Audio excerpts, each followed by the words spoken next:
जी हम बात करेंगे नैब कानून के मामले पर, जहां हुकूमत और अपोजिशन मिलकर बैठे थे। इन मुज़ाकरात में एक डेडलॉक्स आ गया है। हुकूमत ने नैब कानून में अपोजिशन की 35 तरामीम मानने से इनकार कर दिया है। कहा है कि अगर तजावीज़ जो दी गई हैं अपोजिशन की जानिब से वो मान ली तो नैब का कानून और एहतसाब का अमल दफन हो जाएगा। दूसरी जानिब जो अपोजिशन है वो ये कह रही है कि जी हुकूमत से मजीद मुज़ाकरात करने नहीं करेंगे, हम इनकार ही कर दिया। उन्होंने कह रहे हैं कि जी पार्लिमानी कमेटी पर आए कानून साजी कर दिया है और अब फैसला एपीसी ही करेगी। इसी सिलसिले में जियो न्यूज़ के प्रोग्राम में बात करते हुए, बल्कि शाहजेब खानजादा साहब के साथ बात करते हुए, मुस्लिम लीग नून के रहनुमा शाहिद खाकान अब्बासी, उन्होंने क्या कहा पहले वो मुलाहिजा कीजिए, फिर डिस्कशन आगे बढ़ाते हैं। एक जो एंटी टेररिज्म का बिल था, आप यकीन करें इतना खौफनाक बिल मैंने जिंदगी में नहीं देखा। वह फिर ना आपको नैब की जरूरत रहती पॉलिटिकल इंजीनियरिंग के लिए, ना आपको इस मुल्क में जमहूरियत रहती उस बिल के बाद। जी हम किसी नाजायज बिल को वोट नहीं देंगे। अभी ये बिल ड्रॉप हुआ है, आप उसकी हैसियत देख लें, पता नहीं कल फिर लेकर आ जाए क्या ये फैटफ का बिल है। हमें खुद इन वज़रान ने कहा जी ये फैटफ का हिस्सा नहीं है। हमने कहा फिर आप क्यों उसको फैटफ में डाल रहे थे। ठीक है जी। शाहिद खाकान अब्बासी साहब कहते हैं कि हुकूमत ने 4 बिल्स पेश किए, जिसमें एक एंटी टेररिज्म का बिल था, वो इंतहाई खतरनाक है। इसी पर हमने सवाल आज कुछ यूँ रखा है कि हुकूमत और अपोजिशन में बढ़ते तनाव को खत्म करने के लिए क्या हुकूमत को अपोजिशन की बात मान लेनी चाहिए, हाँ या नहीं के ऑप्शंस है। शहजाद इकबाल साहब। देखिए, अगर आपका सवाल ये कि क्या मुकम्मल तौर पे ऑपोजिशन का बिल मान लेना चाहिए, तो मेरे ख्याल से तो ऐसा मुमकिन नहीं है। आप डिबेट करें। इसमें जो हुकूमत का भी एक 3 पेज का जो बिल था, उसमें कुछ ऐसे नुकात थे जो कि ऑपोजिशन के ड्राफ्ट में भी मौजूद हैं। और उसमें बड़ी अहम बात है जिस पर पहले भी एक ऑर्डिनेंस हुकूमत लेकर आई थी, वो ये है कि अगर कोई मामला मिसयूज ऑफ अथॉरिटी का होता है, कोई प्रोसीजर लैप्स का होता है, तो उस पर नैब का केस नहीं बन सकेगा अनलेस एंड अनटिल आप ये प्रूव कर सकें, आपके पास ये एविडेंस हो कि कोई ऐसी ट्रांजैक्शन हुई है जो कि मटेरियली बेनिफिट कर रही है उस फैसला लेने वाले को। तो मिसयूज ऑफ अथॉरिटी का केस नहीं बन सकता। मटेरियल बेनिफिट का एविडेंस होगा उसी ट्रांजैक्शन में, तो फिर उस पर बन सकता है नैब का केस। मेरे ख्याल से बहुत इंपॉर्टेंट नुकता है पाकिस्तान के हालात देखते हुए। जो बिजनेसमैन हो, ब्यूरोक्रेसी हो, या इवन गवर्नमेंट के मिनिस्टर्स, वो फैसला करते हैं, बाद में पता चलता है कि फला फैसले से कौमी खजाने को नुकसान हो गया, इसलिए नैब का केस बन जाता है। लेकिन हालात को नहीं देखा जाता, ये नहीं देखा जाता कि क्या उस शख्स ने ये फैसला करते हुए कुछ माली फायदा हासिल किया या नहीं किया। इस किस्म के नुकात रहने चाहिए। जो फ्लॉ है, जो खामी नजर आती है मुझे हुकूमत के बिल में, वो ये है कि जो बहुत मरतबा अदालतों ने उस पर अपनी रिकमेंडेशंस और डायरेक्शंस दी हैं कि आप बेल का कानून बनाएं। आप एहतसाब अदालत नहीं जा सकता, कोई जो नैब का मुल्जिम है वो एहतसाब अदालत नहीं जा सकता बेल के लिए, उसको हाई कोर्ट से रुजू करना पड़ता है। इस बात को एड्रेस करें। 90 दिन का रिमांड आपने क्यों रखा हुआ है, ये बहुत ज्यादा है, इस बात को एड्रेस करें, क्योंकि ये 90 दिन का रिमांड सियासी इंजीनियरिंग के लिए इस्तेमाल हो सकता है। इसको एड्रेस करने की जरूरत है। इसी तरीके से अरेस्ट के जो पावर्स हैं उसको आप एक फर्दे वाहिद से लेके, एक नैब चेयरमैन से लेके आप या तो अदालत को दे दें या कोई और तरीकेकार बना लें, या एक चीज वाजे कर दें कि कब स्टेज पे, किस स्टेज पे गिरफ्तारी होगी, कन्विक्शन के बाद होगी या अगर ट्रायल पे होगी तो किस तरीके से होगी। तो ये मेरे ख्याल से हुकूमत के उससे बात से मिसिंग है। जो बात मुझे हुकूमत की कल एक समझ आई शहजाद अकबर साहब की, वो कह रहे हैं कि यार ये बिल को इतना कमजोर कर देना चाहते हैं नैब के कानून को कि उससे एहतसाब का अमल ही खत्म हो जाएगा। जैसे वो कह रहे हैं कि मनी लॉन्ड्रिंग का मामला, अगर करप्शन के पैसे से मनी लॉन्ड्रिंग हुई है तो वो नैब को देखना चाहिए। ऑपोजिशन चाहती है कि उस बात को भी इस पे से निकाल दिया जाए। तो मेरे ख्याल से अगर इस तरह की बातें, तो ये गिव एंड टेक होगा। इस पे जो बेहतर लॉ बन सकता है एहतसाब के लिए, कि एहतसाब भी हो। पाकिस्तान में करप्शन है, एहतसाब होना जरूरी है। वो एहतसाब का अमल भी खत्म ना हो, लेकिन इस इदारे को, इन कवानीन को सियासी इंजीनियरिंग के लिए भी इस्तेमाल ना किया जाए। इस पर आपने एक बैलेंस क्रिएट करना है। ठीक है मुनीब, आप थोड़ी सी रोशनी डालिएगा कानूनी नुक्ते पर भी। बड़े अच्छे पॉइंट्स उठाए हैं शहजाद ने, लेकिन तासुर ये जा रहा था, गो के शाहिद खाकान अब्बासी साहब ने इसकी तरदीद की है कि शायद फैटफ कानून पास करने की आड़ में नैब कानून में कुछ अपनी मनचाही तरामीम करवाने का कहा जा रहा था अपोजिशन की जानिब से।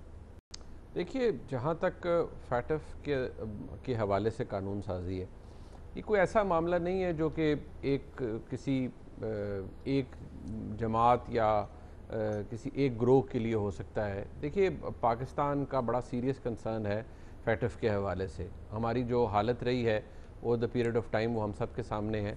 तो एज अ होल पाकिस्तान के पार्लियामान को बड़ा मैच्योरली एक्ट करने की ज़रूरत है। हाँ, ये बात ज़रूर है कि जैसे अभी शहजाद ने भी जिक्र किया, मैं बहसीत एक कानून के तालिब इल्म के, ये जो ड्राफ्ट आते हैं अमेंडमेंट्स के या कानून के या कानून साजी के लिए, जो पहले कमेटी स्टेज तक जाते हैं फिर पार्लियामान में आ जाते हैं, अब मनी लॉन्ड्रिंग की बात जैसे अभी की जा रही थी, तो मनी लॉन्ड्रिंग का जो सबसे इम्पॉर्टेंट एस्पेक्ट है कि वो क्वालिफाई मनी लॉन्ड्रिंग तब करेगा जब वो ये इस्टेब्लिश होगा कि वो प्रोसीड ऑफ क्राइम है। यहाँ पर बड़े ब्लैंकेट किस्म के मामलात आ जाते हैं कि जी आप वो फलाने ने मनी लॉन्ड्रिंग कर दी, फलाने ने मनी लॉन्ड्रिंग कर दी, वो नेसेसरीली क्राइम कॉन्स्टिट्यूट नहीं होता उससे कि आपने किसी के ऊपर भी इल्ज़ाम लगा दिया। First you have to establish कि ये प्रोसीड ऑफ क्राइम है, किसी जुर्म के नतीजे में ये पैसा बनाया गया है और इस पैसे को फिर यहाँ से राउट किया गया है, किसी और जगह पर लॉन्डर किया गया है। सो इसी तरह ये बात दुरुस्त है कि नैब के कानून के अंदर कुछ बुनियादी सुकम हैं, वो सिर्फ मैं नहीं कह रहा, वो अदालती फ़ैसलों के अंदर मौजूद हैं। ये रिमांड की बात है, बेल के ऑप्शन की ना होने की बात है, और इवन अरेस्ट के हवाले से जो अदालती फ़ैसलों के अंदर लिखा गया है वो बात है। तो वहाँ पर तो वहाँ तक तो ठीक है, लेकिन अभी मैं थोड़ी देर पहले कोशिश कर रहा था जानने की, अब वो PMLN इस बात से बिल्कुल फिर गई है कि जी को हम 35 रुकाती कोई अमेंडमेंट हमारा तो प्रपोजल था ही नहीं, वो एग्जिस्ट ही कोई नहीं करता, बस सिर्फ जनरल डिस्कशन थी। अगर जनरल डिस्कशन थी तो वो क्या थी?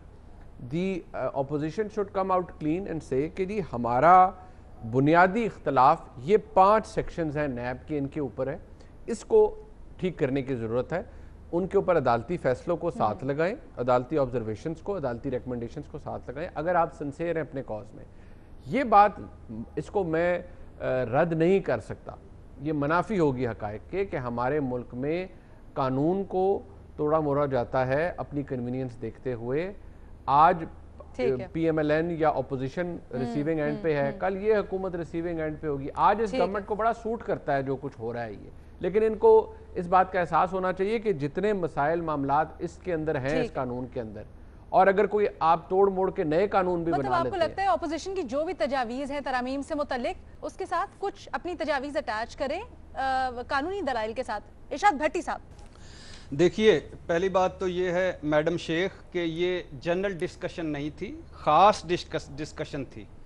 दूसरी बात यह कि 90% तरीके इंसाफ को, 90% मुस्लिम लीग को, 90% पीपल्स पार्टी को इसका इल्म ही नहीं था कि लाहौर में क्या हुआ, और पहले क्यों 3 ड्राफ्ट बने, फिर क्यों 2 ड्राफ्ट बने, 15 सफाती जो मुस्लिम लीग नून और पीपल्स पार्टी का मुश्तरका ड्राफ्ट, और 3 सफाती वही ड्राफ्ट जो हुकूमत ने वो पहला ब्यूरोक्रेसी और ताजरों को वो निकालने के लिए एक नैब तरमीमी आर्डिनेंस लाए थे। तो ये ख़ास लोगों में, आप ख़ास लोगों से हमारी जमातों को देखकर आप पता चल रहा होगा कि ख़ास लोग 2-4 होते हैं, ये उनके दरमियान डिस्कशन चल रही थी। लेकिन अगर आपने ये सारा अपोजिशन का मान लिया, सब मान लिया, 35 जो 15 सफाती 35 नुकात हैं, तो नैब दफन, इत्साब दफन, सब केसेस दफन, सब करप्शन दफन, सब हमारा पैसा लुटा हुआ दफन, और फिर इसके बाद चंद सालों बाद ये कौम भी दफन। इसकी वजह यह है कि आप बिलाशुबा हम इस पे बात करते हैं कि अक्रॉस द बोर्ड इत्साब, नैब की कमियां कोताहियां, सारा सब कुछ ठीक, सब कुछ जायज़, लेकिन ये करना क्या चाह रहे हैं? आपको इसके मैं 2-4 ट्रेलर दिखाता हूँ। करना ये चाह रहे हैं कि ठीक है, गिरफ्तारी से मुतल्लिक चेयरमैन नैब का इख्तियार ख़त्म करना चाह रहे हैं, मर्जी है आपकी, सज़ा होने तक किसी को गिरफ्तार ना करना, गिरफ्तारी के बाद अदालत से रजू का ऑप्शन, ठीक है, 90 दिन की बजाय 14 दिन रिमांड, रजाकाराना प्ली बारगेनिंग का ऑप्शन ख़त्म, या प्ली बारगेन करने वाला 5 साल के लिए नायल, मुकदमे का दौरानिया 6 माह, एक केस में 1 रेफरेंस, कोई ज़िमनी रेफरेंस नहीं। ये मुजवज़ा तजावीज़ें जो आई हुई थी। अच्छा, किसी जुर्म को हुए 7 साल हो जाए, नैब केस नहीं बनाएगा, आप अंदाजा कर लें, 7 साल से पहले सारे फारग। अच्छा, आगे सुने, 1 अरब से ज्यादा की करप्शन पर नैब एक्शन लेगा, मतलब 1 अरब से कम हो 99 करोड़ 99 लाख 99,999 सारे फारग। अच्छा, नैब सजा याफ्ता रुकने असम्बली बन सकेगा अल्हम्दुलिल्लाह। अवामी ओहदेदार की नायली 5 नहीं, अवामी नहीं, मेरी सुन लीजिए, आगे बढ़ना है तो आप बढ़ जाएं, मेरी सुन लीजिएगा, फिर ये मैं अभी थोड़ा सा पीछे रह गया हूं, मुझे भी साथ लेते जाइए, आगे बढ़ना है। अच्छा, 5 साल नायली होगी। मुल्ज़म के खिलाफ उसी सूबे में तहकीकात जहां से वो मुंतखब हुआ या जहां खिदमात अंजाम दी। पीपल्स पार्टी के खिलाफ सिंध में कोई चला सकता है, कोई मुकदमा चला सकता है? यानी वो Panama GIT, money laundering GIT वाले सुप्रीम कोर्ट पहुंचे हो कि हमारी जानों को खतरा है। अच्छा, जो नैब केस तफ्तीश के बारे में नैब अफसर बार नहीं बता सकेगा जो बताएगा मीडिया को उसको सजा मिलेगी, आप अंदाजा कर लें। नैब अफसर के खिलाफ तशद्दुद हरासा करने का मुकदमा बनेगा। ठीक है। अच्छा, और इन सब तरमीम का इतलाक 15 नवंबर 1999 से होगा, यानी आप देखें। अच्छा, और आखिरी बात, ज़राए आमदन की शिक ख़त्म एक दफ़ा, और वो जो आमदन से ज़्यादा असासे की शिक ख़त्म, और एक दफ़ा बंद या मुकम्मल हो जाने वाली इंक्वायरी दोबारा नहीं। तो इसका मतलब है बंद कर दो यार, नैब को वैसे बंद कर दो, क्या करना है इसको चला के। ये इंपॉर्टेंट लोग हैं, ये इस मुल्क के तकदीरों के फैसले करने वाले लोग हैं, यही लगता है कि ऑपोजिशन की जो तजावीज़ है सारी की सारी चाहिए वो हुकूमत को नहीं माननी चाहिए। ठीक है, हसन निसार साहब। अलीना, मेरे फहम के मुताबिक जो आपका बेसिकली जो बुनियादी तौर पे आपने तनाव के ख़ात्मे की बात की है, आप इधर से आओ उधर से आओ, ये जो है ना इसका बुनियादी नुक्ता है तनाव, मुझे ये समझ आई है। तो बावजूद ये तनाव कभी ख़त्म नहीं होगा, ये हुआ तो ख़त्म करने वाले खुद ख़त्म हो जाएंगे। और मेरा नहीं ख्याल कि इनमें से कोई ख़ास तौर पे पीटीआई, ख़ास तौर पे कि मेरा नहीं ख्याल कि पीटीआई नंगी चिट्ठी इस तरह दिन दिहाड़े खुदकुशी कर लेगी। उनका वजूद ही इस अनाद, इस गुस्से, इस नफरत, इस जंग, उनका तो बुनियादी नुक्ता ये है। ये बाकी नजरियात मदरियात और ये और वो छोड़ो, आप का तकिया कलाम आज इनके तमाम लोगों की गुफ्तगू 90% गुफ्तगू चोर हैं, डाकू हैं, लुटेरे, और वो जुज़वी तौर पे बात ठीक नहीं है, मतलब मैं ये नहीं कह रहा कि वो गलत कह रहे हैं, इनकी बुनियाद है ये। कैसे ये खत्म हो जाएगा जी? ये अगर ये इनका तनाव खत्म होता है तो समझे फिर अनदर पीपल्स पार्टी, अनदर नून league, another Nawaz Sharif, another Asif Zardari. वही मैंने कहा, नथा Singh and Prem Singh one and the same thing. भूलिए फर्क, शक्लें फर्क, हीरो और विलन में मकसद तो दोनों का एक होता है, तरीकेकार का ही फर्क है ना। तो इसलिए तनाव नहीं खत्म होगा, उल्टा लटक जाए कोई, जो करेगा वो खुद मुक जाएगा, और वो एक ही फोर्स है, वो पीटीआई है।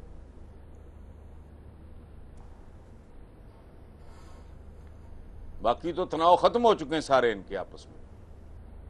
ठीक है, अभी चचा भतीजा खड़े नहीं थे कि तुम्हारे कंधे, वो कहता तुम्हारे कंधे। हाँ, तनाव शनाव भूल जाए। ठीक है, मजहर अब्बास साहब, हसन निसार साहब जिस तरफ इशारा कर रहे हैं, शिबली फराज साहब ने भी गुफ्तगू करते हुए यही कहा, कहते हैं नैब कानून पर अपोजिशन को एनआरओ नहीं दे सकते चाहे हुकूमत चली जाए। जी बिल्कुल ठीक कह रहे हैं हसन साहब, लेकिन मसला ये कि मुज़ाकरात क्यों किए हैं? फिर मुज़ाकरात इसलिए किए हैं कि दो नुक्ते हैं। हुकूमत का मसला एफएटीएफ है, अपोजिशन का मसला नैब है। टेरर फाइनेंसिंग जो है, सूरत हाल जो है वो बहुत अच्छी नहीं है। और देखिए आज भी जो चीज़ें आ रही हैं कि अफ़गानिस्तान में बैठे पाकिस्तान के दहशतगर्द अब पाकिस्तान के अंदर दहशतगर्दी कर रहे हैं। ये भी इत्तलात हैं कि यहाँ जो किडनैपिंग फॉर रैंसम के केसेस होते हैं उसकी पेमेंट दुबई या अफ़गानिस्तान में की जाती है, यहाँ से हवाले के ज़रिए पैसे भेजे जाते हैं। तो ये सारी चीज़ें जो हैं ये गवर्नमेंट के लिए एक मैटर ऑफ कंसर्न है कि वो किसी भी तरीके से इस सूरत हाल से बाहर निकलें। अब जिस तरह अभी मुनीब कह रहे थे कि फैटफ वैसे तो एक नेशनल इशू है, लेकिन चूंकि अब इस वक्त गवर्नमेंट और अपोजिशन के दरमियान एक कॉन्फ्लिक्ट बढ़ रहा है, तो वो अपोजिशन उससे एक तरीके से फ़ायदा उठाना चाह रही है। गवर्नमेंट एक तरीके से कॉर्नर्ड है उस सिलसिले में, क्योंकि बहुत ज़्यादा चीज़ें की हैं, लेकिन उसके बावजूद भी अभी तक मुकम्मल तौर पे उन्हें कामयाबी हासिल नहीं हुई है। देखिए, सिवाय दो तीन, ये बात ठीक है कि इमरान खान अगर नैब के मसले पर या एहतसाब के मसले पे कॉम्प्रोमाइज़ कर लेंगे तो फिर वो इमरान खान नहीं रहेंगे। दूसरी बात ये कि जो बुनियादी नुक्ता ये है जो इमरान खान के लिए, गवर्नमेंट के लिए प्रॉब्लम है नैब के बारे में, कि नैब का तासुर बाय एंड लार्ज जो उभर रहा है वो इसी वजह से उभर रहा है कि जी आप बिल्कुल टोटली गवर्नमेंट साइड पे हैं। यहाँ गवर्नमेंट एक बात करती है और दूसरी तरफ नैब की तरफ से रेफरेंस इंक्वायरी शुरू हो जाती हैं। अब ये बात इस हद तक खुल गई है कि पीएमएल क्यों भी ये कह रही है कि उनके खिलाफ जो इंक्वायरी खुलवाई गई है वो बराह रास्त वजीर आजम के कहने पर खुली है। तो अब ये जो सिलसिला आगे बढ़ रहा है ये मतलब है, तो जहां इमरान खान के लिए मुमकिन नहीं है कि वो नवाज शरीफ या आसिफ अली जरदारी से किसी भी तरीके से उनको कंसेशन दें, वहां उनके लिए बहुत ज़रूरी है कि एहतसाब के इदारे में, एहतसाब के इदारे पे जनरली एतमाद बहाल हो ताकि करप्ट लोगों को सजा मिले और करप्ट जो है वो एतमाद बहाल हो एहतसाब के इदारों में। ठीक है, क्या तो अब ये देख रहे हैं कि ये ऊंट जो है किस करवट बैठता है। आने वाले दिनों में भी हम इसके ऊपर डिस्कशन करेंगे और देखेंगे कि क्या नतीजा निकलता है। अपने तज्जियाकारों की राय भी जानेंगे। Will conclude on that. आपसे कल मुलाकात होगी। अल्लाह हाफ़िज़।